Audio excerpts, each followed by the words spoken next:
everyone, welcome back to my channel. My name is Mica Blackman, for those that are new, and today I'm going to be sharing with you guys my very first story time video. So I wanted to do these story times to kind of serve as inspiration, motivation, encouragement. Hopefully they'll increase your faith. I just want to share like personal testimonies and just experiences that I've gone through, and in hopes to connect with you guys more on like more of a personal level. So yeah, so if you are interested in that, then get comfy, get a cup of coffee, get some tea, get a snack, and get ready to listen. So today my story is going to be, as you can probably see by the title, about how God gave me my first car. And this story is one of my favorites to tell. Growing up, I grew up in a family where we didn't have a family car. We didn't have a family vehicle. So anywhere that my mom, my brother, and I would go, we would be walking everywhere, taking buses or taking cabs, or if it was somewhere far out of town, then of course we'd have to get a ride with a family friend or something. So I watched my mom work and hustle a variety of jobs without a car. So like taking buses in the winter time, walking long distances, you know, taking us to wherever we had to go by foot or by bus. And it's not impossible, but obviously it comes with its challenges and it's hard, right?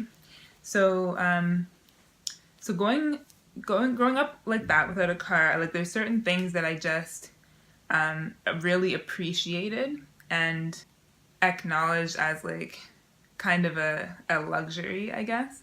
Whereas to some people, like just having a car in the family isn't a luxury, it's just a normal thing, right? So I was always super excited to turn 16, which is the age in Canada where you can start driving, where you can get your learner's permit. So I could not wait to turn 16 and go get my G1 is what it's called. And so at 16, I did that. I studied for it, I went and wrote it, and I got my G1. So I assumed that when I got my G1, it was just going to be so easy, like, I'd get my next license after I learned, and I would just get a car somehow and start driving. But I realized quickly that it was not that easy, and I had no idea what a long journey it actually would be until I got my car. I did not get my vehicle until I was 25 years old. So it was a 9-year journey from my G1 to actually owning my own car and driving on a regular basis. So in 2014, I decided that I wanted to start my own business and to become an entrepreneur. And I ended up doing some consulting with my best friend's husband, who was an entrepreneur, and he worked in graphic design. And he and I sat down and kind of did some business development talk, and he helped me work through some processes. And so one of the things we talked about was finances. And at the time I had, I think, about $4,000 or $5,000 saved. And so we were talking about how I would use that for my business. But I kept saying to him, like, I am not touching this money until I get a car, because that's what this money's for. Savings for my vehicle. So like we can do whatever else, but I need this money for my car. So basically he eventually was just like, why don't we just go get you this car so that we can move on with like other stuff for the business? Because obviously, like, I think he realized like how passionate and driven I was about like acquiring this car. So to my surprise, I had no idea that when I sat down with him to talk about business, that he was actually gonna help me in my journey to getting my car. But he did. So this happened, I think, over a period of like a couple of weeks. Like, it was not long at all. We kind of just sat down, we started doing some research, we looked at different makes of cars, like Toyotas and Hondas, like dependable cars. And I had initially thought that I was going to save up enough money, so like $5,000, $6,000, $7,000, and just buy a car in cash. So that would be like a pretty old car, just something to get me from point A to point B. I prayed for this. I was like, God, just help me to find a car that works. Like, I don't need anything fancy. I just want anything that I can get into that's safe and that can get me from point A to point B, and I can be independent. That's what I wanted. When I ended up talking to my friend's husband, he showed me that like you can actually get a new car. He's like, we looked at my finances, and he was like, you have a down payment. Let's see how much it would cost for you to finance a car. So me, him, and my best friend went to the Toyota dealership, and I had my mind set on this brand new Toyota Corolla. And when we were going into the dealership, I remember he said, why don't we check out the used cars first? And I was thinking like, but why? Because when I have my mind set on something, it's pretty much set. It takes a lot to like change it once I've really decided like that I want something. And over the past few like previous days, I had just been dreaming about this Toyota Corolla. It's like, this is the one I want. Like, this is the price. I knew everything you could know about it. So we go there, and my friend's husband's like, why don't we look at the used cars first? Because maybe you could get one at a better price. He explained to me how much value you lose in a brand new car as soon as you drive it off the lot. So like used cars sometimes make more sense. So I didn't really want to look at the used cars, and me and my best friend are both like, no, let's just go look at the new ones. And he was just like, okay, fine. But then I was like, no, it's fine. Let's go look at the used cars first, and then whatever, we'll go to the new ones. So we go over to the used car section, and the first car that I see is a black Toyota RAV4 LE. I'll put a picture of that car over here. And it looked brand new. It was shiny. It was beautiful. So we all looked at that, and I think we asked if we could sit in it, because I remember my best friend and I got in the front seats, and honestly I fell in love with it right away. I loved the interior. The seats were kind of like bucketed a little bit.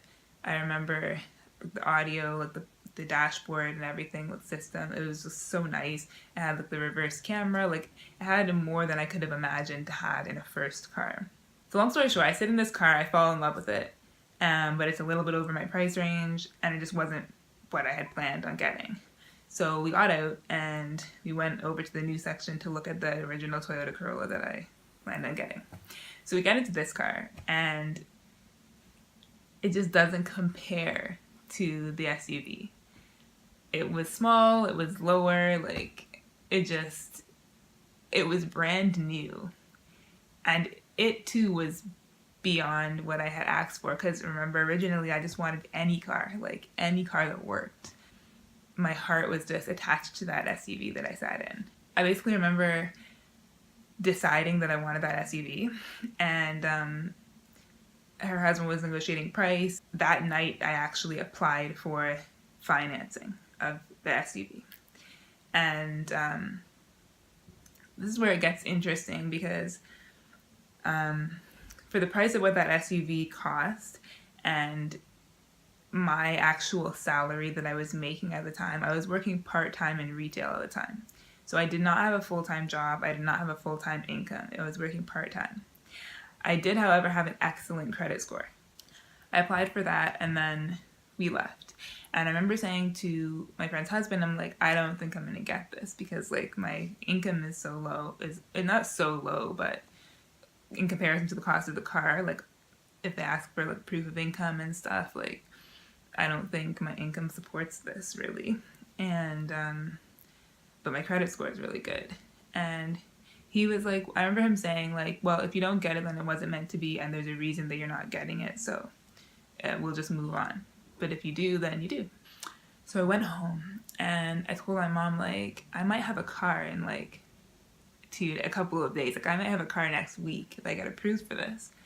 And I was so excited, but I was so doubtful at the same time, because I was just like, this is too good to be true. Like 2 weeks ago, I wasn't even consulting with my friend's husband. Then I sat down with him, we started talking about business, and now it's 2 weeks later, and I'm at a dealership, like applying for financing of like my dream car, kind of. So it was just crazy how it was all happening.